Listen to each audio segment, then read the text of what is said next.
उत्तिष्ठ भारतः सर्वे भवन्तु सुखिनः सर्वे भवन्तु निरामया।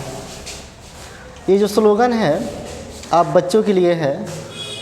बच्चे पढ़ाई करते हैं और अपने जीवन में कुछ उद्देश्य लेकर के आगे चलते हैं। तो आप सभी युवा वर्ग के बच्चे हैं, अभी युवा होने वाले हैं, बड़े होकर के कुछ देश के लिए काम कीजिएगा। तो इसलिए स्लोगन है कि सबसे पहले कि आप जगिए, उठिए और उसके बाद स्वस्थ रहिए, सुखी रहिए, तभी आप लोग अपने लक्ष्य को प्राप्त कीजिएगा, है ना। आज का क्लास ओरिएंटेशन क्लास है आप लोग के सैनिक, नवोदय और सीमांतल्ला जैसी परीक्षाओं के लिए। इसमें कोई भी डाउट है आपके मन में परीक्षा से संबंधित, या किसी कंसेप्ट को समझने में दिक्कत है, या पढ़ाई कैसे करें, पढ़ाई को कितना देर करें, कब करें, समय क्या हो, इनके रिगार्डिंग आप लोग बात जो है पूछ सकते हैं। कोई आपके मन में किसी भी प्रकार की कंसेप्ट को लेकर के समस्या है, जैसे सबसे पहले हम लोग जहाँ रहते हैं वहाँ के परिवेश की बात करते हैं। परिवेश में हम लोग देखते हैं कि हमारे लिए सुगमतापूर्वक सभी चीज़ें उपलब्ध हैं कि नहीं। उपलब्ध है तो उसके स्रोत क्या हैं, उसके सोर्सेस क्या हैं।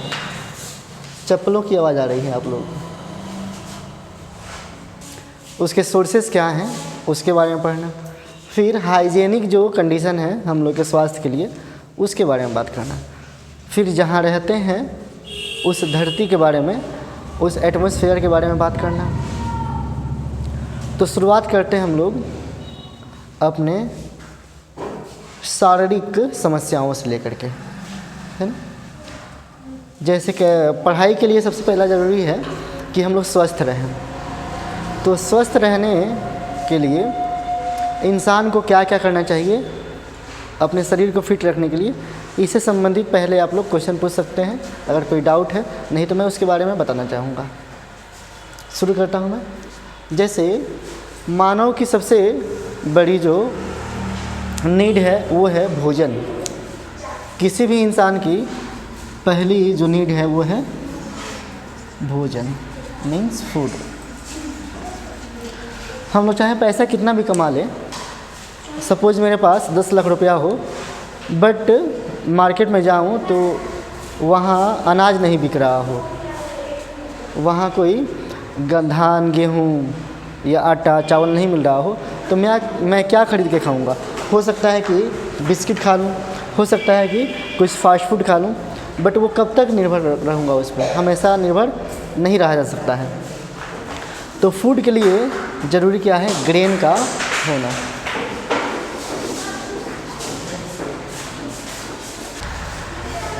तो बाज़ार में जब भोजन के सामग्री ही नहीं उपलब्ध हो तो हम लोग पैसे का कुछ नहीं कर सकते हैं, पैसा खा नहीं सकते हम लोग।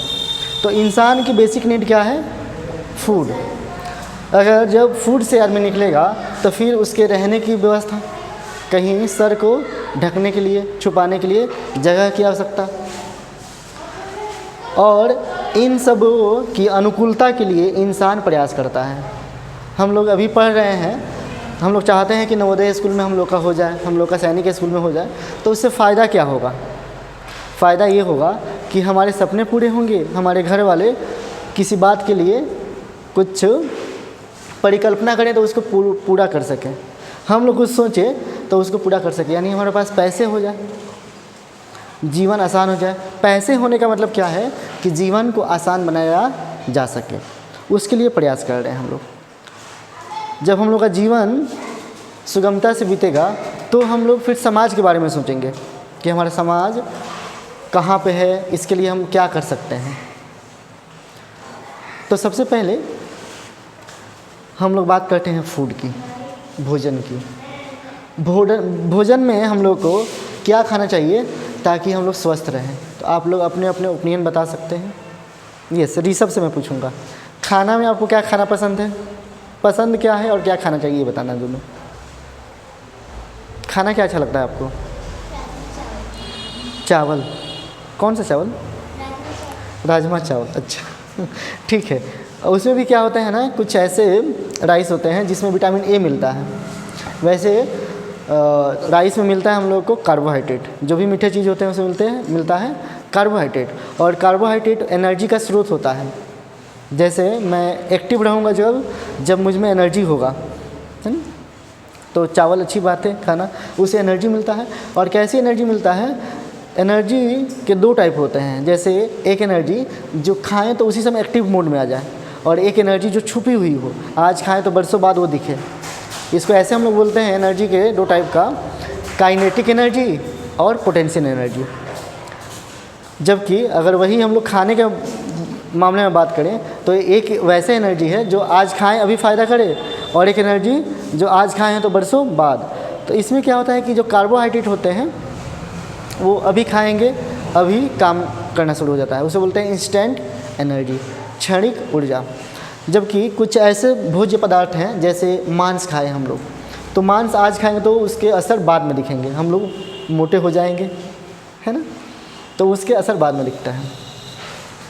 तो सबसे पहले हम लोग को भोजन कैसा करना चाहिए? बैलेंस डाइट, यानी संतुलित आहार। जैसे हमारी आँखों के लिए क्या ज़रूरी होता है? विटामिन ए, है ना। विटामिन ए जो है हमारी आँखों के लिए है, हमारी त्वचा के लिए विटामिन ई और विटामिन सी भी होता है, जो इसमें समस्याएं नहीं होने देता है। तो विटामिन सी और विटामिन ई से हम लोग की सुंदरता बढ़ती है ना। और विटामिन सी से क्या होता है, हम लोगों को घाव वगैरह नहीं होता है, हम लोग के शरीर में फफूंदी नहीं लगती हैं, है ना। तो विटामिन सी, तो इन सब के बारे में जब हम लोग को आइडिया रहेगा तो अच्छे से खाना खाएंगे। तो इंसान को सबसे पहले पढ़ना चाहिए क्या? भोजन के बारे में। जब भोजन पढ़ लेगा तो उसे पढ़ना चाहिए कि हमें आसानी से अपने आसपास क्या चीज़ें मिल सकती हैं, उसका सदुपयोग करना सीखना चाहिए। तो अब आप लोग, ये तो मैं बोलते रह जाऊँगा, सेशन ख़त्म नहीं होगा, लेकिन मैं चाहूँगा कि आप लोग अपनी समस्याएं पूछिए, कोई भी क्वेश्चन, मैथ का, साइंस का।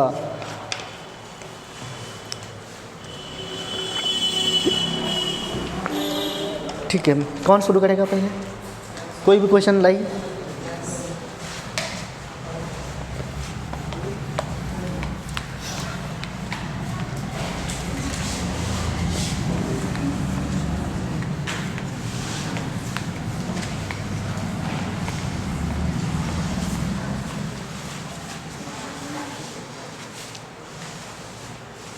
अच्छा, इसमें से कितने लोग हैं ऐसे जिनको पता है कि जो देश होते हैं, दुनिया में तो देश हैं बहुत सारे, जैसे हम लोग जिस देश में रहते हैं वो तो नाम पता है, भारत देश, है ना।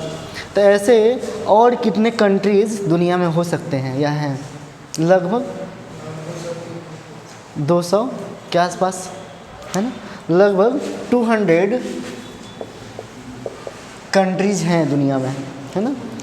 199 जो है वो रजिस्टर्ड है, बाकी सब ऐसे हैं। एशिया में ही बात करें तो लगभग 50 के आसपास एशिया में कंट्री है।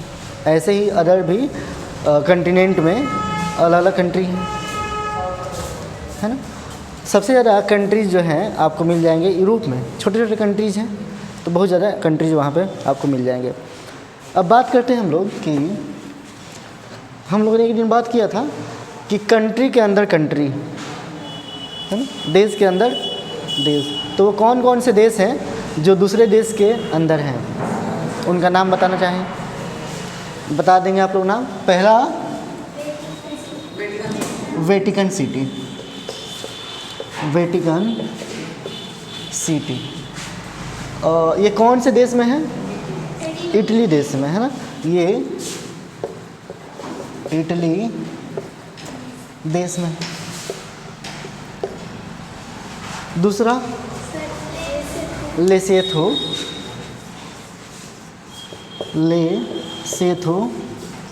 और इसके साथ एक और कंट्री है इत्स्वानी, है ना। तीसरा, ये नाम थोड़ा सा अलग है ना, हम लोग को याद नहीं रहेगा।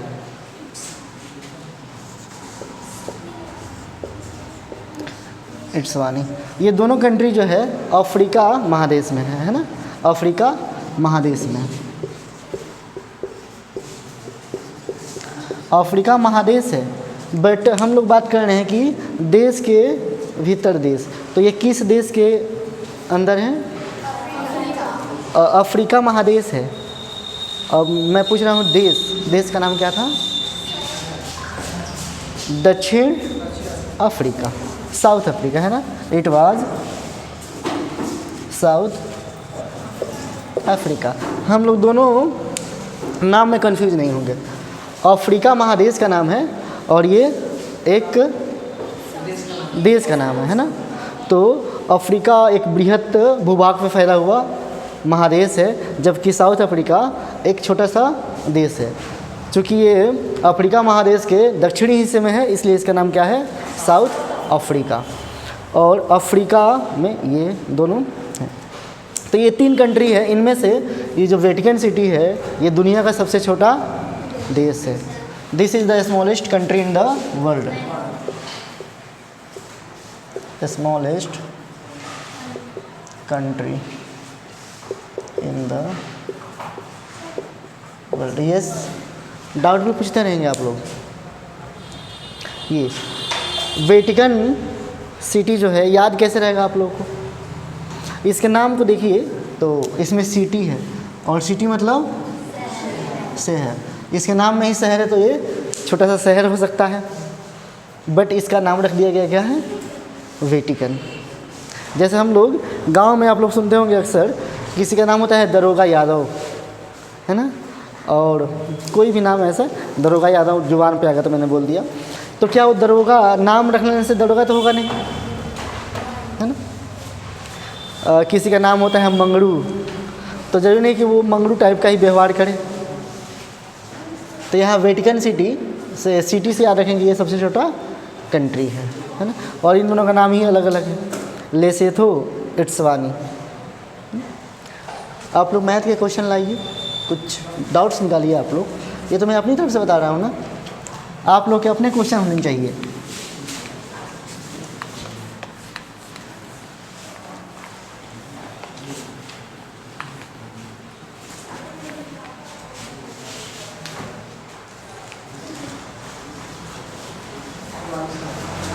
कितना नंबर?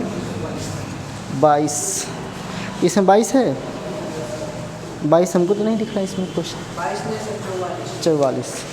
अच्छा, यहाँ क्वेश्चन आया है, क्या चीज़ का है? सैनिक स्कूल 2017-18 क्वेश्चन है, 44 नंबर क्वेश्चन।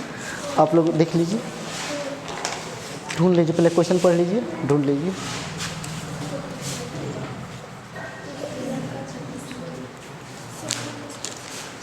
क्वेश्चन पढ़ लीजिए, उसके बाद आप लोग ढूंढ लीजिए। हाँ जी, 44।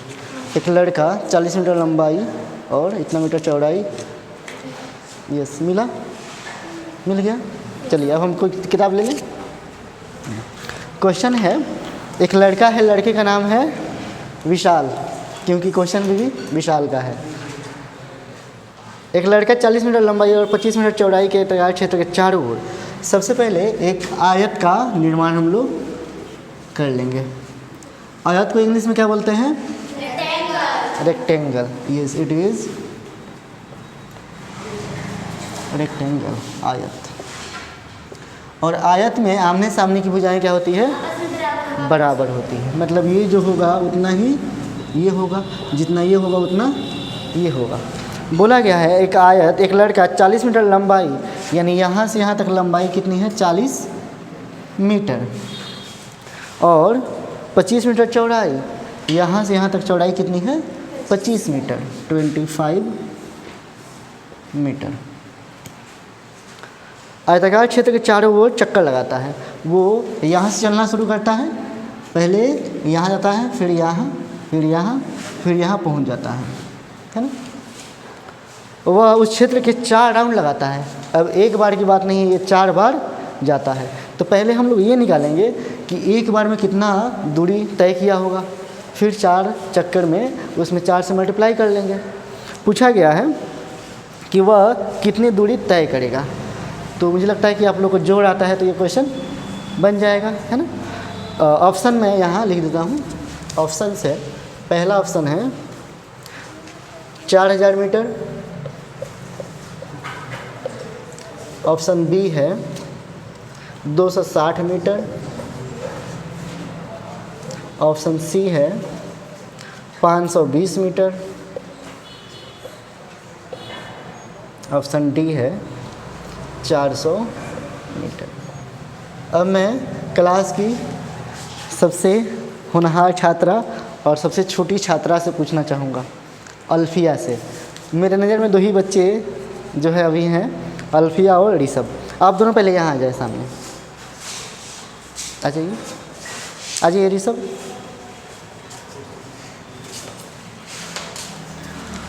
आप लोगों को मैं यूट्यूब पे बुलाया हूँ ताकि आप लोग घर जा कर के देखिएगा कि आप दोनों यूट्यूब पे आए थे, है ना।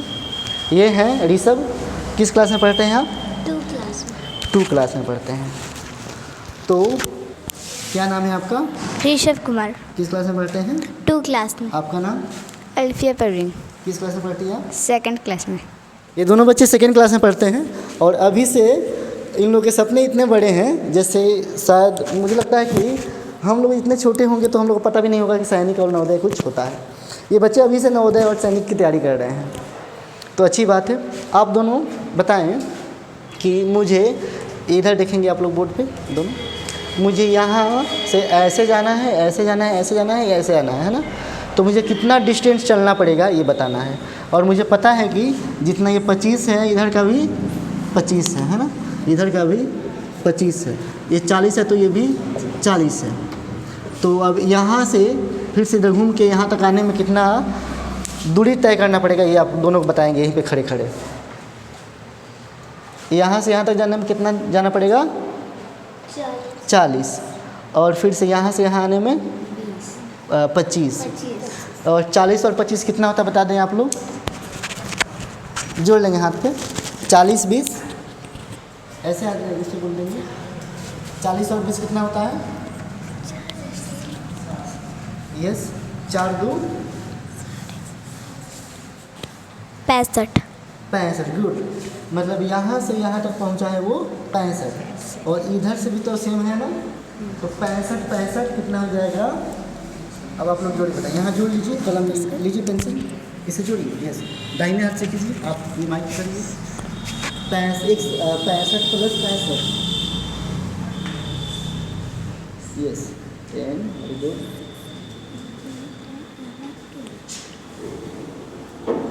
130। गुड। 130 मतलब उसको यहाँ से ऐसे घूम जाने में कितना चलना पड़ेगा? 130। अब इसका 4 चक्कर लगाएगा तो कितना चलना पड़ेगा? तो इसमें 4 से गुणा कर दीजिए। तो 130 में 4 से, यहाँ 130 लिखे पहले। यस, इसमें 4 से गुणा कर दीजिए। गुड। 550। देखिए तो इसमें ऑप्शन दिया है क्या? Good, D. तो आप देख सकते हैं कि यहाँ ऋषभ और अल्फिया ने मिल करके ये क्वेश्चन बना दिया है। मैंने बस हिंट दिया है बच्चा लोग को। चलिए बैठ जाइए आप लोग। तो ये सैनिक स्कूल का क्वेश्चन है और ये बच्चे अभी 2 क्लास में हैं, 2nd क्लास में हैं। अभी से बच्चे ये ऐसे ऐसे क्वेश्चन से खेल रहे हैं, तो आगे चल के पता नहीं क्या करेंगे ये। चलिए, तो आंसर आ चुका है इसका। अगला क्वेश्चन लाएंगे आप लोग। 5 से 20 कैसे हो जाएगा वो हम लोग को पता चल गया है।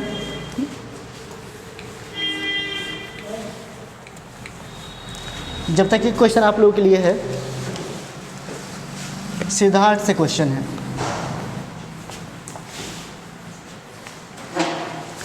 रेक्टेंगल का पेरीमीटर कैसे निकालते हैं, या किसी भी आकृति का पेरीमीटर यानी परिमाप कैसे निकालते हैं? यस, पूजा बता दें। 2 × L प्लस बी, ये 2 × L प्लस बी, ये फार्मूला हो गया है ना। बैठ जाइए।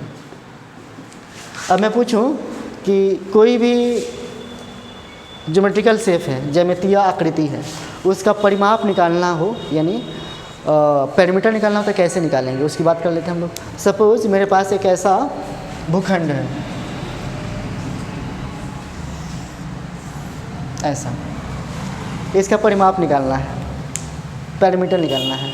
मुझे पता है कि ये 5 मीटर है, ये भी 5 मीटर है, ये 4 मीटर है और यहाँ से यहाँ जो आर्क है इसका 25 मीटर है आर्क लेंथ का, और यहाँ से यहाँ तक 13 मीटर है। अब ये फार्मूला इसमें लगेगा कि नहीं, या इस आकृति का परिमाप निकालने के लिए क्या इस्तेमाल करना पड़ेगा? सबको ऐड करना पड़ेगा। यस, तो हम लोग जानते हैं कि परिमाप जो होता है किसी भी आकृति का, परिमाप को इंग्लिश में क्या बोलते हैं? पेरीमीटर। ये सभी भुजाओं का योगफल होता है ना। इसमें भुजा देखें 1 2 3, एक आर्क 4 और एक 5 भुजाएं हैं इसमें। लिखेंगे सभी भुजाओं का योगफल। In English it is sum of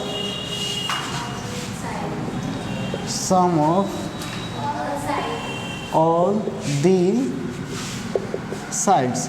मैंने यहाँ पे दी लिखी है ना, सम ऑफ ऑल साइड्स भी हो सकता है, बट मैंने लिखा है दी। दी कहने का मतलब है we are all aware about these sides. हम लोग सभी भुजाओं के बारे में जानते हैं, और जो भी चीज़ पहले से पता हो, स्पेशल हो, उसके पहले हम लोग क्या लगाते हैं? द, है ना। यानी ये जो आकृति है हम लोग के लिए क्या है? स्पेशल है, क्योंकि इसकी गणना की जाने वाली है, तो इसलिए हम लोग यहाँ क्या लगाएंगे? दी साइड्स, है ना। सम ऑफ ऑल दी साइड खुला है। उसके बाद तो क्वेश्चन आसान हो गया, है ना। जैसे इसको मैं जोड़ के नहीं दिखा रहा हूँ, क्योंकि जोड़ आप लोग को आता है ना, मैं कंसेप्ट बता रहा हूँ। अगर यही चीज़ एक ऐसा ट्रायंगल होता, इसकी साइड ABC, तो इसका पेरीमीटर कितना होता है ट्रायंगल का? फिर ट्रायंगल बराबर सम ऑफ ऑल साइड, और ट्रायंगल के कितने साइड दिख रहे हैं उसमें? 3, यानी A + B + C, A + B + C। अगर वही एक स्क्वायर होता, इसके साइड सभी A होते, तो इसका 4 × A P ऑफ स्क्वायर। तो सबसे पहले हम लोग जोड़ देते सभी को, है ना। तो A + A, और A कितनी बार है? 4 बार, तो उसको कर देते हैं हम लोग 4A 4A। अगर यही चीज़ रेक्टेंगल होता, अगर मेरे पास ऐसा रेक्टेंगल होता, तो आमने सामने की भुजाएं बराबर होती है, ये भी L और ये भी L, ये भी B और ये भी B। इसका P रेक्टेंगल निकालते तो कितना आता?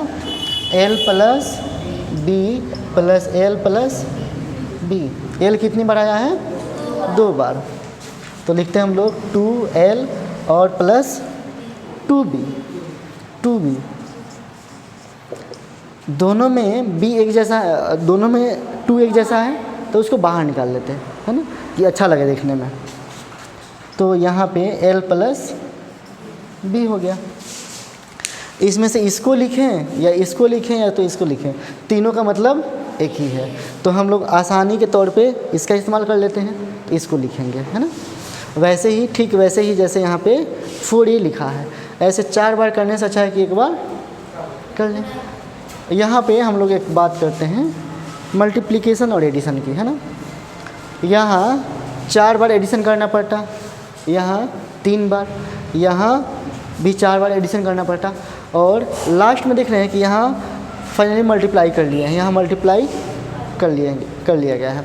अगर कोई ये पूछे आपसे what is difference between the multiplication and addition, multiplication और एडिशन में क्या अंतर है, कोई पूछता है, तो आप लोग कहेंगे क्या कि एडिशन जो है लंबा प्रोसेस है, किसी चीज़ को जोड़ने के लिए एडिशन लंबा प्रोसेस है, और उसका शॉर्टकट मेथड है उसे मल्टीप्लिकेशन कहते हैं। मल्टीप्लिकेशन भी क्या करता है? एडिशन ही करता है। जैसे यहाँ पे 1 2 3 4 5 6 7 8 लाइन है मेरे पास, और सभी लाइन का वैल्यू 7 है ना। अब पता करना है कि टोटल लाइन का वैल्यू कितना है ना, 56। तो कैसे करना पड़ेगा? अगर हम बोले कि इसको 7 बार लिख के जोड़ना पड़े, 8 बार लिख के जोड़ना पड़े, हम बोले कि 8 बार लिखेंगे नहीं, ये कितनी दफ़ा है? तो 8 बार। और क्या है? 7 है, तो 8 सते 56। ये मल्टीप्लिकेशन हो गया और ये एडिशन हो गया। तो एडिशन का जो शॉर्टकट मेथड है या शॉर्टेस्ट फॉर्म है उसे ही क्या बोलते हैं हम लोग? मल्टीप्लिकेशन, है ना ये चीज़। चलिए दूसरा क्वेश्चन लाइए, या कुछ डाउट है तो पूछिए आप लोग। आप लोग के डाउट नहीं है?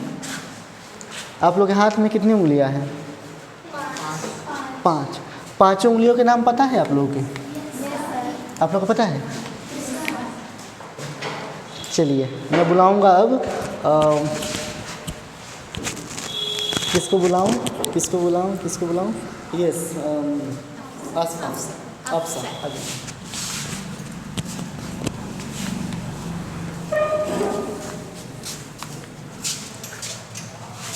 आप पहले बताइए लीजिए भाई, आप किस क्लास में पढ़ती हैं? आपका नाम क्या है बताइए?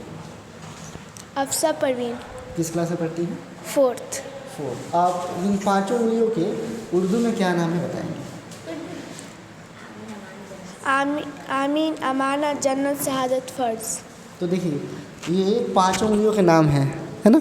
अब कोई बच्चा आएगा जो इंग्लिश में बताया सभी का नाम, बैठ जाइए, इंग्लिश में आ जाइए।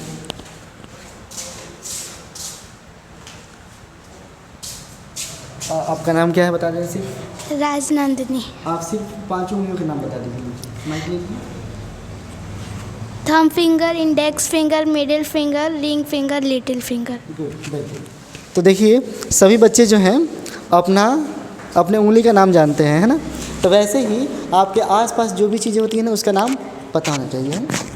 मुझे सबसे अच्छा लगता है ना उर्दू का वो 5 जो शब्द है, आमीन, जन्नत, अमानत, तो मुझे नहीं याद होता है ना। मैंने बहुत बार कोशिश किया लेकिन भूल जाता हूँ कि इसमें आमीन कौन है, जन्नत कौन है, ये चीज़ मैं भूल जाता हूँ।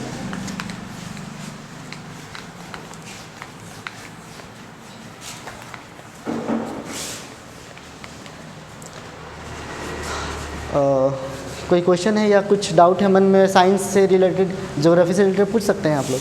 आपके दिमाग में तो इतने सारे क्वेश्चन रहते हैं ना, आपके दिमाग में इतने सारे क्वेश्चन रहते हैं ना, आज नहीं पूछ रहे हो क्या? पारा अपवाद क्यों है?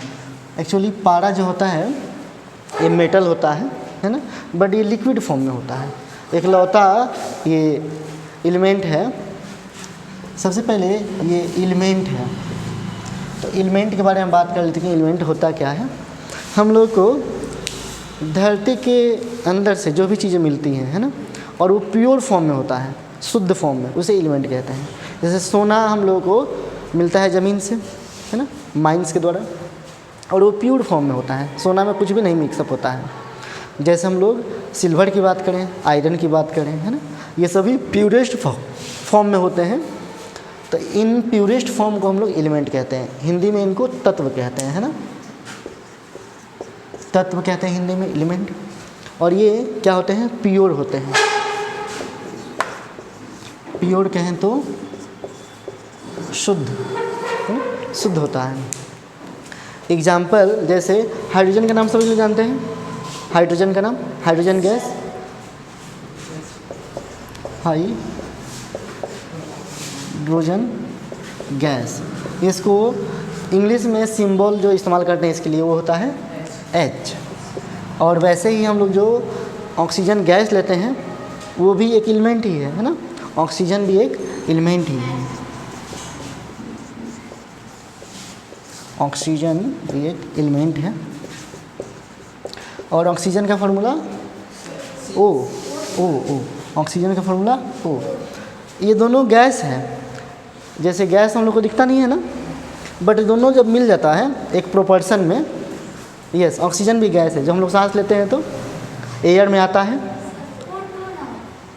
O2 लिखते हैं, ऑक्सी सिंबल होता है O, बट इसका जब एटॉमिक फॉर्म देखेंगे तो O2 लिखेंगे, है ना, डायटॉमिक है इसलिए। अभी वो नहीं जानना है आप लोग को, सिर्फ सिंबल पढ़ना है। तो ये सिंबल हो गया।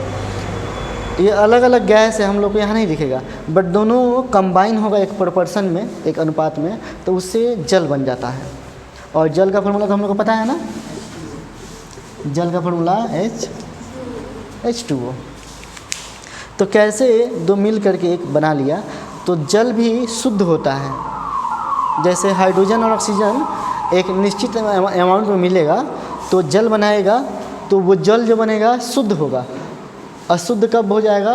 जब उसमें हम लोग पानी में मिट्टी मिला दें, पानी में कलर मिला दें, तो अशुद्ध हो जाएगा पानी। लेकिन जब ये बन रहा होगा तो क्या होगा? वो शुद्ध होगा। अब जब ऐसे एलिमेंट होते हैं, hydrogen, oxygen, sodium, magnesium, aluminium, copper का नाम हम लोग जानते हैं, है ना, हीलियम का नाम जानते हैं, कॉपर का नाम जानते हैं हम लोग, है ना, कॉपर जिससे वायर बनता है। आयरन जानते हैं, आयरन जो वहाँ खिड़की में लगा हुआ है, आयरन, लोहा, तो लोहा को हम लोग Fe कहते हैं, फेरस कहते हैं। ये जितने भी मैंने सिंबल्स लिखे हैं ये सभी क्या है? एलिमेंट हैं, है ना। अब जब ये एलिमेंट आपस में मिलते हैं तो एक कंपाउंड बनाते हैं। कंपाउंड मतलब मिलना किसी चीज़ का। जैसे वाटर बना है तो एक कंपाउंड बन गया है, यौगिक बन गया है। और वाटर भी एक क्या है? प्योर कंपाउंड है ना। अब ये जो हम लोग जनरली देखते हैं कि जो भी मेटल्स होते हैं, जैसे लोहा हार्ड है ना, सॉलिड है, वहीं ऑक्सीजन और हाइड्रोजन जो है ये तो गैस तो दिखते ही नहीं हम लोगों को। गैस दिखता है क्या? नहीं ना वो। लेकिन जब ये बन गया ऐसा सब्सटेंस तो हम लोग को दिख रहा है। तो जनरली जो सोना है, चांदी है, लोहा है, ये हार्ड होते हैं, है ना। बट इकलौता एक एलिमेंट है ये पारा, जो क्या होता है? लिक्विड होता है।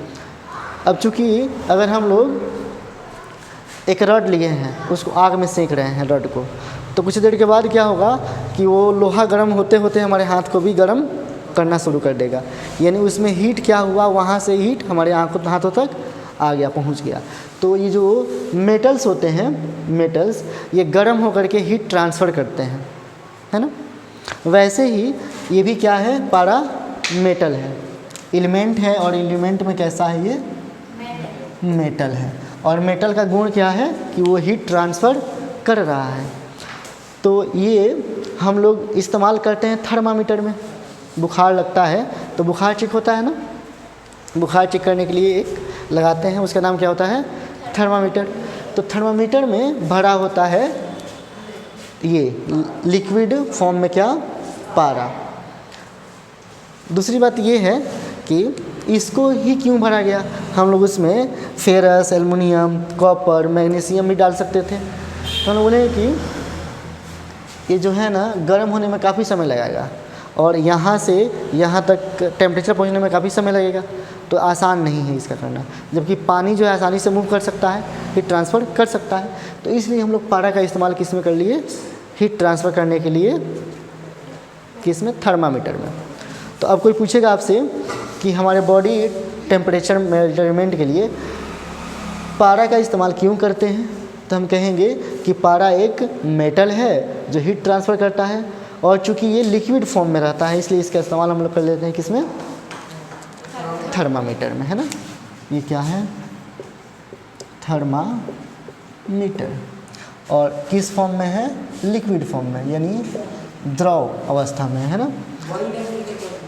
बॉडी टेम्परेचर मेजर कर लेता है ये। एक बात यहाँ पे है, मैं एक यहाँ शब्द लिखा हूँ, यहाँ द्रव, और यहाँ पे दूसरा शब्द लिख रहा हूँ, उसको देखिएगा। द्रव्य वो है द्रव और ये है द्रव्य। क्या दोनों शब्द एक ही हैं? नहीं सर, अलग अलग हैं। अंतर क्या है? यस, अच्छा, मतलब शब्द लिखने का तरीका अलग अलग है। ये छोटी सी बच्ची है अल्फिया, तो उसने एक बता दी है ना कि दोनों में अंतर क्या है, कि दोनों की मात्राएं अलग अलग हैं। इसमें जो यह आया है एक्स्ट्रा आया है, वह आधा है। ये तो पहला अंतर हो गया। अब ये हम कहें कि अलग अलग लिखने का मतलब कुछ मतलब भी होता होगा।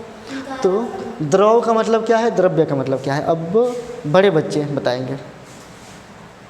जो बच्चे एग्ज़ाम देने वाले हैं इस साल नवोदय का, वो बताएंगे कि दोनों के अर्थ में क्या अंतर है। यस, ये है लिक्विड, ये है लिक्विड। और ये है मैटर, है ना। मैटर मतलब क्या, वस्तु, कोई भी वस्तु। जैसे चावल है तो चावल द्रव्य हो सकता है, ऐसा नहीं बोले चावल द्रव है। चावल लिक्विड नहीं है ना। गेहूँ रखा है तो गेहूँ द्रव्य वस्तु हो सकता है, बट वो द्रव नहीं है ना। तो नवोदय के लिए या सैनिक स्कूल सिमुलतला के लिए आप सबको बेसिक बातों पे ध्यान देना है। Hindi, English, math, current affair, GK, GS सभी बातों पे ध्यान देना है ना। चलिए आगे बढ़ें हम लोग। तो ये एलिमेंट समझ में आया। दुनिया में बहुत सारी ऐसी चीज़ें हैं जो प्योर फॉर्म में पाई जाती हैं, उन प्योर फॉर्म को हम लोग कहते हैं एलिमेंट या तत्व। 118 एलिमेंट नेचर में पाया जाता है ना। उनमें से जो शुरुआती हैं उनके नाम हम लोग को याद रहते हैं या वो काम के होते हैं हमारे, तो इस्तेमाल होता है। लेकिन बाद में वैज्ञानिक आए तो और भी खोज किए हैं। जैसे इनमें से कुछ बताऊं मैं, एक आयोडीन का नाम सुने होंगे आप लोग। नमक में मिलता है आयोडीन, है ना। नमक का फार्मूला क्या होता है, NaCl नमक का फार्मूला है, और इसमें आयोडीन मिलता है। हम लोग प्रचार सुनते हैं कि आयोडीन नमक खाइए, टाटा का नमक आयोडीन खाइए, नहीं तो यहाँ बीमारी हो जाएगी, घेंगा रोग हो जाएगा। घेंगा को इंग्लिश में क्या बोलते हैं, ग्वाइटर बीमारी हो जाएगा। तो आयोडीन की कमी अगर नमक में है तो हम लोग को घेंगा रोग हो सकता है। यानी डिफिशियंसी किसी चीज़ की होना हमारे बॉडी के लिए घातक हो सकता है।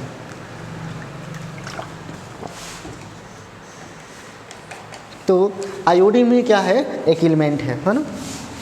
इसमें आयोडीन मिलता है।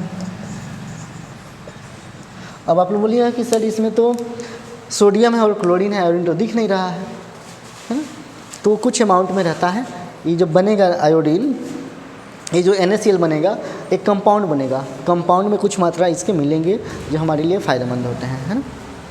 जैसे हम लोग अभी बात की थी विटामिन ए की कमी से हम लोग की आँखों की समस्या होती है, विटामिन बी नहीं खाने से बेरी की समस्या होती है, विटामिन सी नहीं खाने से स्कर्वी रोग होता है, यानी हमारी चमड़ों पे क्या होगा, छाले पड़ने लगेंगे। हमें विटामिन डी नहीं मिलेगा तो हमारी हड्डियाँ कमज़ोर हो जाएंगी। हमें विटामिन के नहीं मिलेगा तो हमारे खून के थक्के नहीं जमेंगे, हाथ कट तो जाएगा लेकिन जुटेगा नहीं, ब्लड रुकेगा नहीं। तो विटामिन के भी खाना है। तो उसे कहते हैं कि पहले जाने तो कि मतलब किससे क्या समस्या होती है, तब तो हम लोग खाएंगे। डॉक्टर यही जान लेते हैं तो डॉक्टर बन जाते हैं। हम लोग को कहते हैं क्या कि ये खाइए, ये फ़ायदेमंद है आपके लिए, है ना। ऐसे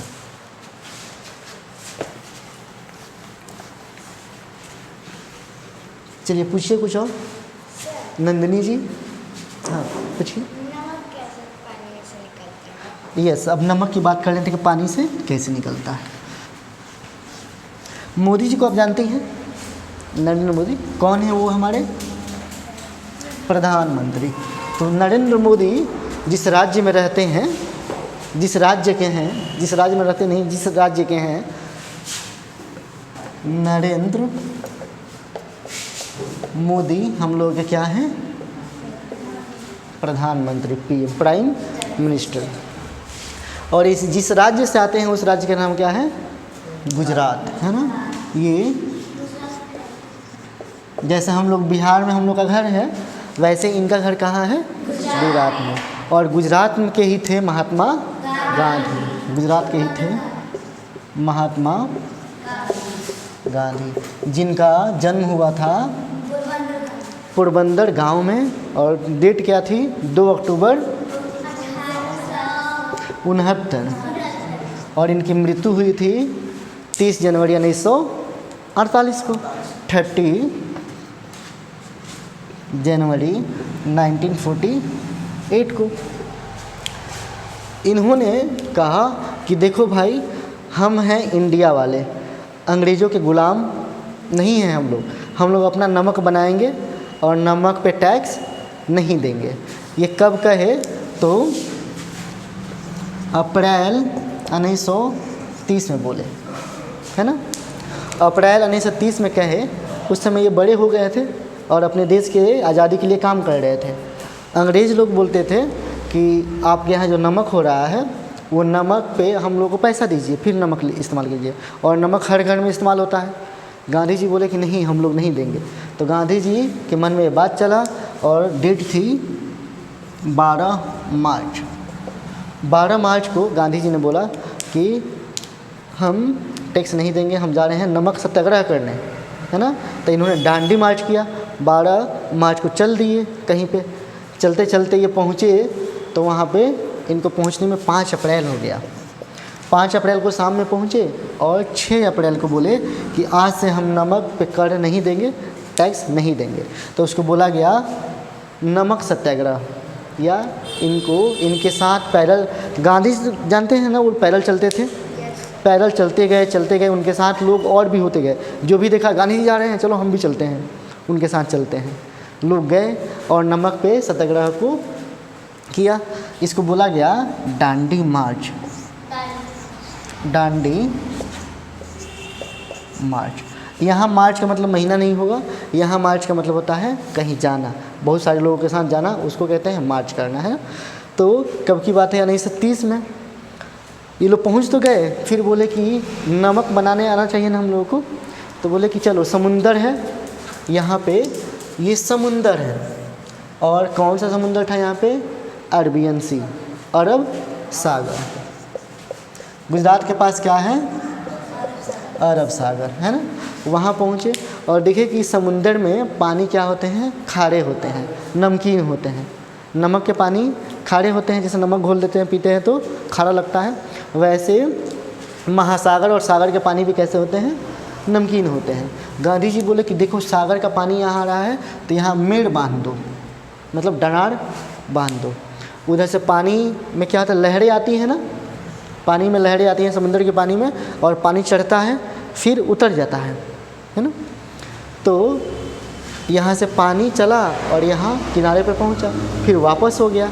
लेकिन पानी के साथ जो नमकीन वस्तुएं आ गई थी इसमें, तो डनार की वजह से वापस नहीं आई, उसमें नीचे धंस गई। कैसे हम लोग पानी में मिट्टी डाल दें और पानी को हिला करके छोड़ दें तो मिट्टी नीचे बैठ जाती है कुछ देर के बाद।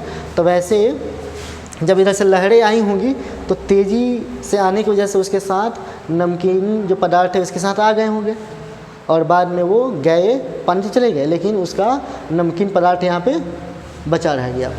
फिर क्या करते थे गांधी जी? इस मेड़ में लगे हुए पानी को कुछ दिनों तक सन से सूखने देते थे, मतलब धूप से सूखने देते थे। यहाँ का पानी जो बचा हुआ था वो वेपोराइज होकर के उड़ जाता था, वाष्पीकरण होता था, और यहाँ जो अब छोटे छोटे पार्टिकल बच जाते थे सफ़ेद सफ़ेद, उससे वही क्या होता था? नमक होता था, है ना। क्या था वो? नमक। आज का सबसे बेस्ट जो टॉपिक रहा है, ये छोटी सी बच्ची का रहा है, नमक कैसे बनता है, क्योंकि मैंने इसमें इतनी सारी बातें बता दी, है ना। शुरुआत कहाँ से हुई थी? मोदी जी से, और उसको लेकर के मैंने इतनी सारी बातें बता दी। तो नमक कैसे बनता है? पानी के वाष्पीकरण से। पानी जब वाष्पित होता है, उसमें जो पदार्थ बच जाता है वही क्या बन जाता है? नमक बन जाता है ना। तो ये कहाँ बनता है? समुंदर के किनारे। हम लोग के गांव में नहीं बन सकता है ना, तो कहाँ बनाएंगे? समुंदर के किनारे। समुंदर का नाम आया है तो बता दीजिए कि सबसे छोटा समुद्र महासागर कौन सा है? Arctic ocean. ट्रिक याद है उसका नाम लोगों को? क्या था बता दीजिए विशाल। तो उसका ट्रिक क्या था? पैसा, PAISA।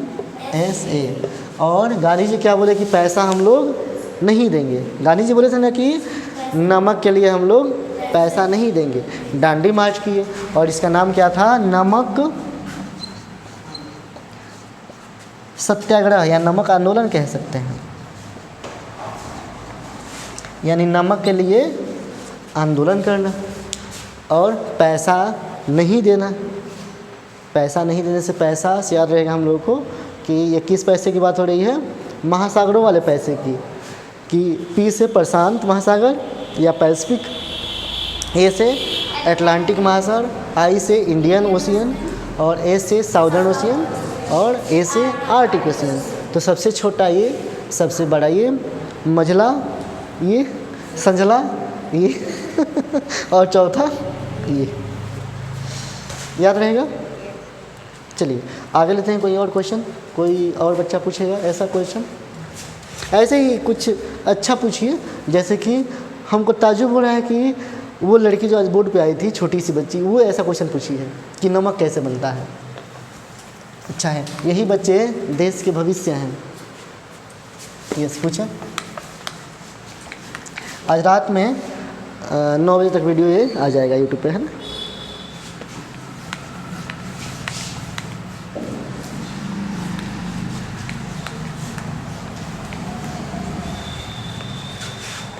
यस, ऐसे ही कुछ क्वेश्चन मैथ के भी क्वेश्चन हो सकते हैं। ये तो हिस्ट्री का क्वेश्चन हो गया था, हिस्ट्री में साइंस हो गया था, वेपोराइजेशन, है ना।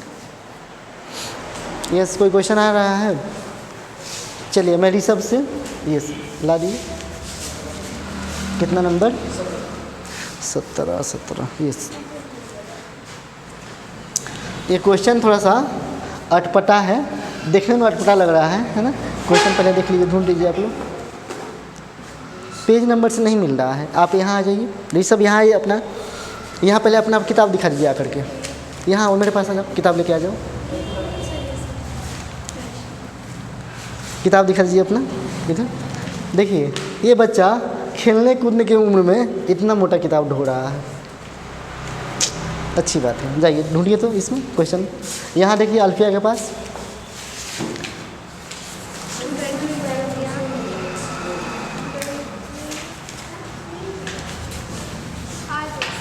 मिल गया? लाइए एक किताब हमको दीजिए। इसमें कितना पेज पे है? 294। दोनों में सेम है? आप में भी वही है, सेम है। अच्छा, कुछ मामलों में मिल रहा है। 17 नंबर क्वेश्चन है कि एक वर्ग है, यानी स्क्वायर है। पहले स्क्वायर बना लेते हैं हम लोग। ये क्वेश्चन है नंदनी जी से, नहीं हेमंत से क्वेश्चन है। वर्ग की भुजाएं एक दूसरे को कितने डिग्री पे काटती हैं? 90 डिग्री पे, यानी सभी भुजाएं इसकी 90 डिग्री पे काटती हैं। यानी कोण जो होता है दोनों के बीच का 90 डिग्री होता है ना। बोला गया है कि ये खेल का मैदान है, ये खेल का मैदान है, इसका क्षेत्रफल दिया है ना। इसका क्षेत्रफल दिया है और क्षेत्रफल कुछ ऐसा दिया है 0.02566 25 66 404 दिया है। और पता करना है कि इसकी भुजा कितनी होगी, है ना। किताब ले लीजिए, भुजा कितनी होगी। ये जो भुजा है उसको हम लोग मानते हैं क्या? ये मानते हैं हमेशा। तो भुजा क्या है? ए। और एरिया का फॉर्मूला किसी भी चीज़ का क्या होता है? लंबाई गुणे चौड़ाई। तो इसकी भुजा क्या रही होगी? लंबाई गुणे चौड़ाई, यानी ये गुणे ए बराबर ये नंबर। इतना बड़ा नंबर कौन लिखेगा? अब अगर मैं बोलूँ ऐसे, एक बार हम लोग पहली क्लास या दूसरी क्लास में देखे थे कि मैंने लिखा था 3 × 3 बराबर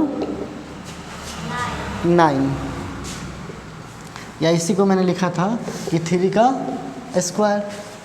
तो अगर मैं किसी संख्या में उसी संख्या से गुणा करूं तो एक कोई संख्या आता है ना। वैसे ही अगर मैं किसी संख्या में उसी संख्या से गुणा करूं कि ये संख्या आ जाए तो हम लोग निकाल सकते हैं। तो हम क्या करेंगे ना कि जैसे ये 9 है, तो अगर 9 ऐसे होता तो हम लोग कहते हैं कि ऐसा कुछ बनाते हैं जो सेम नंबर आ जाए, है ना। तो मैं बोलता कि 3 से काटा, 3 से जा 9, 3 से काटा तो 1। बोले कि ये सेम नंबर आ गया, मतलब मैं बोलूँ 3 × 3, अगर यहाँ 9, तो ये 9 क्या रहा होगा? ऐसे a गुणे a बराबर 3 × 3, यानी ये कितना रहा होगा? 9 ऐसा। तो इस a का मतलब कितना? 3, और इस a का भी मतलब कितना? 3। तो कहने का मतलब ये है मैं किस संख्या में उसी संख्या से गुणा करूँ कि इतना आ जाए। तो इसको इस तरह से निकालना पड़ेगा हम लोग को। इसको कहते हैं क्या? Prime factorisation. तो वही चीज़ हम लोग को करना है। अब इस क्वेश्चन को करने के पहले मैं कुछ हिंट देता हूँ आप लोगों को। मैं क्या करता हूँ ना कि इसको कंसीडर करता हूँ, और ये जो है ना इसको नीचे ले जाता हूँ बट्टा में, है ना। अगर मैं पॉइंट हटाऊँगा तो ये कितना हो जाएगा 2566 404 बाई 1 पे कितना जीरो आएगा उसकी गणना कर लेते हैं। 1 पे कितना जीरो, 1 2 3 4 5 6 7 8, 1 2 3 4 5 6 7 8, ऐसा। इसका ये 8 है तो हम लोग कहेंगे कि नीचे वाले को आसानी से लिख सकते हैं। यहाँ है 1 पे कितना जीरो है 8 जीरो, 2 4 6 8, तो इसको ऐसे लिख सकते हैं ना कि 1 पे 4 जीरो गुणे 1 पे 4 जीरो। तो नीचे वाले का तो हम लोग बोल सकते हैं कि कितना होगा ए गुणे ए, यानी ए भी कितना और ये भी ये दोनों सेम सेम आ गया। बट ऊपर वाले का निकालना हम लोगों को, तो ऊपर वाले के लिए क्या करेंगे हम लोग, ऐसा प्राइम फैक्टराइजेशन बनाएंगे, है ना। लिखेंगे 25 66 404 और ऐसे बनाएंगे। लंबा होगा क्योंकि हम लोग बच्चे हैं तो ऐसे बनाएंगे, और नहीं तो आप लोग बड़े होते, अगर 8 क्लास से ऊपर वाले होते तो मैं बोलता कि ऐसे लिख दीजिए 25 66 404 और इसका पेयरिंग बना के ऐसे डिवीजन मेथड से कर लीजिए कि 50-25 कर लीजिए। तो ऐसे नहीं बताऊंगा क्योंकि हम लोग छोटे हैं तो छोटे की तरह से बनाएंगे, है ना। पहले मैं देख रहा हूँ कि इवन नंबर है तो 2 से कट जाएगा, तो पहले 2 से काट लेते हैं। 2 से काटेंगे तो 25 का आधा 12 गुना 24, 1 आ गया 8 गुना 16 और 3 गुना 6 202, ये हो गया। फिर 2 से काट दिया हम लोगों ने, 2 से काटा तो 6 4 ये 3 2 एकम 2 12 2 छक 12 0 1 1 2 एकम 2, इतना हो गया। फिर हम लोग काटते हैं किससे, अब 3 से डिविजिबल है कि नहीं उसकी चेक कर लेते हैं। 6 भी 4 2 6 से कट 3 से कट रहा है तो 3 से काट देंगे, है ना। 3 दूना 6 और ये 4 है 3 एकम 3 3 एकम 3, 1 बच गया 11 3 त्रिका 9, 2 बच गया तो कितना हो गया 26, 3 8 यस 3 8 24, 2 बच गया 20 हो गया, 3 6 18 और 3 7 21 ना। अब देखिए 3 से कटता है क्या,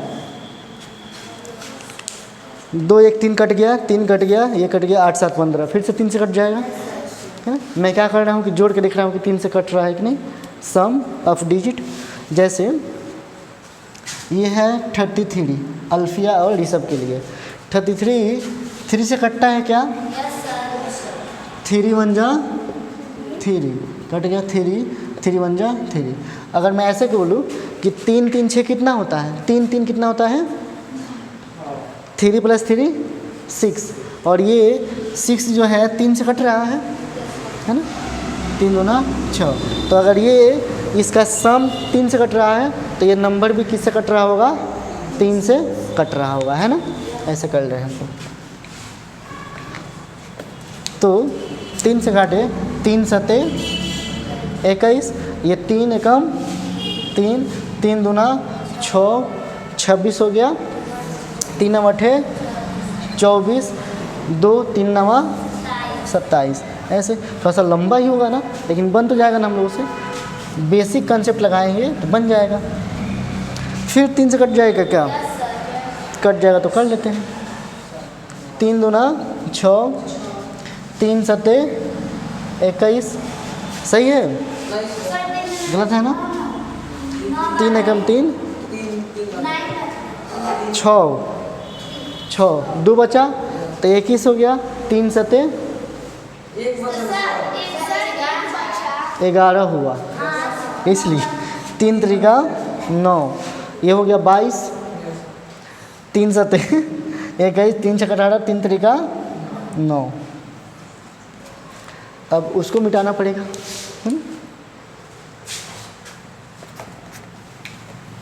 आज का कहीं ये लास्ट क्वेश्चन ना हो जाए, है ना। 3 से काट दें फिर से, 3 7 21, 2 3 9 27, 3 दूना 6, 3 एकम 3, 79 21। 79 21, ये भी 3 से कट जाएगा। कट रहा है, कहाँ कट रहा है? नहीं कट रहा है, नहीं कट रहा है 3 से। तो अब देखेंगे 3 के बाद एक ही बार 7 होगा जो कट सकता है ना। तो 3 से ये कट गया 7 से, है ना। और ये हो गया कितना? 2 हो गया, 22 हो गया, 22 नहीं कटेगा। तो फिर से कोशिश कीजिए। इसके बाद 9 से 3 से कट, तो 3 से नहीं कटेगा तो 9 से नहीं कटेगा। 11 से चेक कीजिए। 11 सते 77, 11 से कट जाना चाहिए, है ना। 11 से नहीं होगा तो 13 से चेक करेंगे, प्राइम नंबर से। 11 से, अच्छा मैंने 8 से 6 से इसे नहीं चेक किया, पता है क्यों? क्योंकि वो सब प्राइम नंबर नहीं है। मैं हमेशा क्या रख रहा हूँ यहाँ पे? Prime number. 9 से तो चेक ही नहीं करना चाहिए मुझे, 9 प्राइम नंबर नहीं है ना।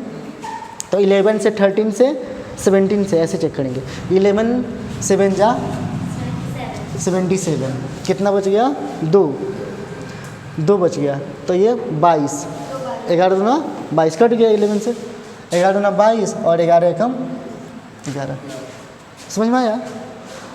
11 7 जा 77, 2 बच गया, 2 इसके साथ आया तो 22 हो गया। 11 दूना 22, नहीं कटा है ना। यही मैं देख रहा था कि कोई देख रहा है कि नहीं। तो यहाँ पे क्या होगा? 11 नहीं होगा। फिर से किसी का काटेंगे?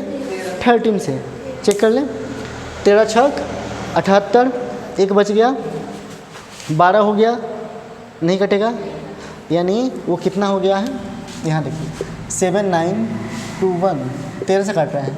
13 छक 78, 1 2 नहीं कटा, ये आ गया। लेकिन 13 के बारे में 1 से 21 नहीं आता है तो छोड़ देंगे, है ना। फिर किससे काटेंगे हम लोग? 17 से, क्योंकि प्राइम नंबर इसके बाद कौन है? 17, है ना। 17 छक 17 पचे 85, 17 चौका 68, है ना। 4 बार में काट देंगे, है ना। 4 बार में काटें तो 68। 19 में से 9 में से 8 गया 1, और इधर क्या है? 1 11, ऊपर से आ गया 2 आ रहा है ना, ऊपर से आ गया 2। 17 के पहाड़ा में इससे छोटा 17 छक 102 करें। 17 छक्के 102 घटाएंगे तो 10 आ जाएगा, और ऊपर से 1। 17 से नहीं कटा तो 19 से चेक करेंगे फिर, है ना। तो कभी कभी कोई क्वेश्चन जो होता है ना, वो बनने के लिए नहीं होता है, वो फंसाने के लिए होता है। अब मेरी मजबूरी है कि बताना, कि मुझे पहले से नहीं पता है ना कि इसका आंसर क्या है, तो मजबूरी है बताना। क्या है? 19। 19 चौका 76, है ना। 19 चौका 76, 3 2, 19 से कम 19, 12 में से 9 गया 3, आइए 1, फिर से आ गया 1। 19 के बारे में 131 नहीं आता है। फिर 23 से काटेंगे, कोई तो होगा जो कटेंगे।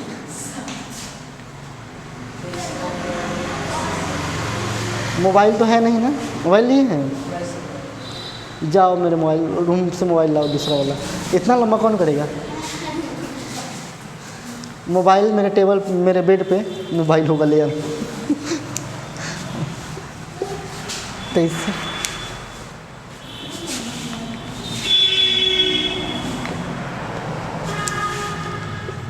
79 21। अब मैं ये नहीं करूँगा, अब मैं डायरेक्ट मल्टीप्लाई करूँगा।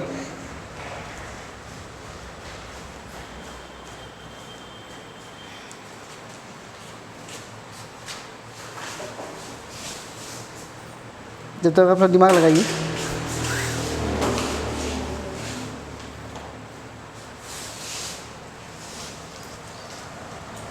तो भी इसमें क्या है कि इसमें मैंने हाइड करके रखा हुआ है कैलकुलेटर, तो कैलकुलेटर एक्टिवेट करना पड़ेगा पहले मुझे।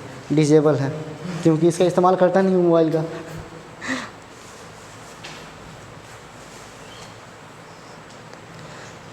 चलिए, तो सबसे पहले मैं करूँगा 23 का 23 से गुणा, नहीं होगा।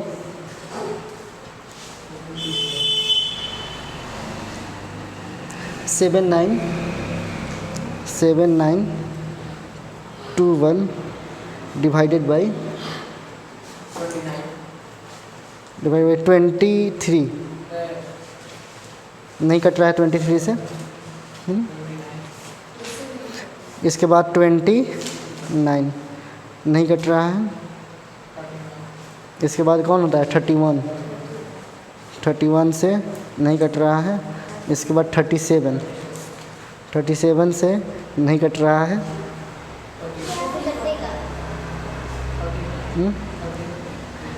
41 से नहीं कट रहा है। 43 से नहीं कट रहा है। 47 से नहीं कट रहा है। छोड़ो, भूल जाओ। 7000 है ना, 7000। तो इसको आप डायरेक्ट गुणा कीजिए किससे, 57 आता है। 59 किसी के टेबल में नहीं आता है, तो 59 को 59 से गुणा कीजिए। 59 इंटू 59 34 आया। अभी इसका भी डबल आ गया है। क्वेश्चन अच्छा आ गया है। किससे करें, 79 इंटू 6000 पहुँच गए हैं। 79 में 79 से गुणा करें तो 6241 आएगा। 89 करें, 89 इंटू 89 आ गया। देखिए 89 में 89 से, 89 क्या है, प्राइम नंबर है। अब इतना लंबा कौन करता, ये तो मेरे मास्टर जी भी नहीं बताते। मैं आप लोगों का मास्टर जी हूँ, लेकिन मेरे मास्टर जी भी नहीं बताते। तो कितना से करेंगे डायरेक्ट हम लोग, 89 से। मैंने बोला ना, कुछ क्वेश्चन ऐसे होते हैं जिनके लिए टेंशन नहीं लेना है, एग्ज़ाम में छोड़ देना है ना। हाँ जी, इसके ऐसा नहीं है कि हम लोग बनाने बैठेंगे तो बन ही जाएगा। अब आपके सर का ये हाल है कि मोबाइल का इस्तेमाल करना पड़े, तो सोचिए कितना से करेंगे। यहाँ पे 89 चूँकि क्या है, प्राइम नंबर है, तो यहाँ पे कितना आ जाएगा 89। फिर 89 से करेंगे तो 1 आ जाएगा। अब देखिए तो सबका पेयर बन गया है ना।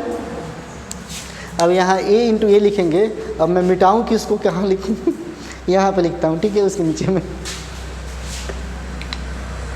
मैंने बोला ना कि आज का लास्ट क्वेश्चन हो सकता है। 5:38 हो चुका है। यहाँ देखेंगे a इंटू ए बराबर, ऊपर वाले का लिखे हैं हम लोग, ये वाला है ना, तो 2 कितनी बार आया है, 2 बार है ना, 2 बार, 3 4 बार, 3 4 बार, और 89 2 बार। अब बट्टा में नीचे कितना है, 1000 था ना, 10,000 गुणे 10,000। अब देखिए तो इस ए को बोलते हैं कि डबल ए, मतलब 1 हो गया, फिर से इसमें 2 ग्रुप हो गया, इसमें 1 ग्रुप हो गया, है ना। और नीचे वाला तो ऑलरेडी हो जाएगा, ये एक ही हो जाएगा, मतलब ये एक ही हो जाएगा। यानी आंसर कुड भी, आंसर क्या होगा,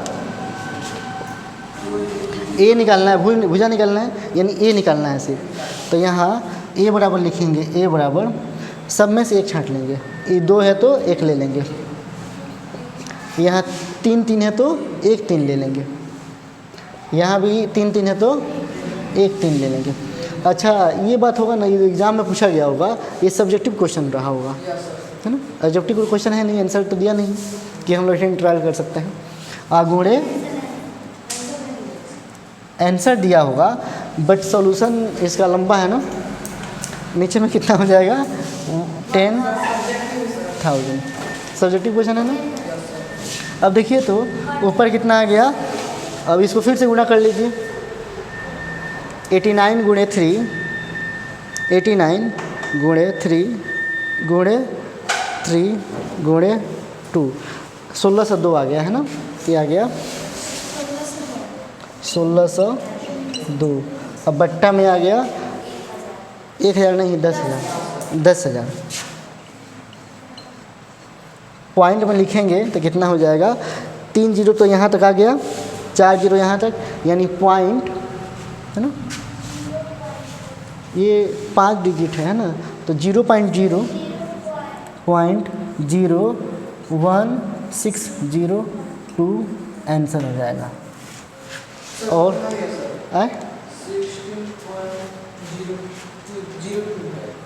16 पॉइंट है, ये हम लोग सही किए हैं ना सर, लेकिन ये हेक्टेयर में। अच्छा, हेक्टेयर में इसे 10 में गुना कर देंगे, 100 से गुना कर देंगे, क्योंकि अब वो भी समझ लीजिए मैथ है ना, तो मैथ हमको ठीक ठाक आता है क्या होता है, एक होता है डेका है ना, इसके बाद हेक्टो, इसके बाद किलो। तो डेका मतलब 10, डेका मतलब 10, हेक्टो मतलब 100, किलो मतलब 1000। तो हेक्टो में करेंगे तो 100 से इसमें गुणा करेंगे तो 2 पॉइंट। जो है हेक्टो में है, इसको मीटर में लाना। अच्छा, तो वही यहाँ वाला बात है, इसको डिवाइड मल्टीप्लाई कर लेंगे तो मल्टीप्लाई करने का आंसर आ जाएगा। इतना ही आप लोग लिख लीजिए। हाँ जी, लिख लीजिए। दोबारा मैं थोड़ी नहीं ऐसा क्वेश्चन बताऊँगा, मुझे पहले पता होगा तो ऐसा क्वेश्चन नहीं बताऊँगा मैं कि मुझे कैलकुलेटर का इस्तेमाल करना पड़ जाए। आज तो डाउट सेशन है ना, इसलिए मैंने बता दिया। आज तुलसी सर की इज्जत की सवाल थी, है ना। नहीं तो कोई ये भी बोल सकता है तुलसी सर को मैथ नहीं आता है। चलिए लिख लीजिए। आज के क्लास को यहीं वाउंड अप करते हैं, वीडियो स्टॉप कर दीजिए।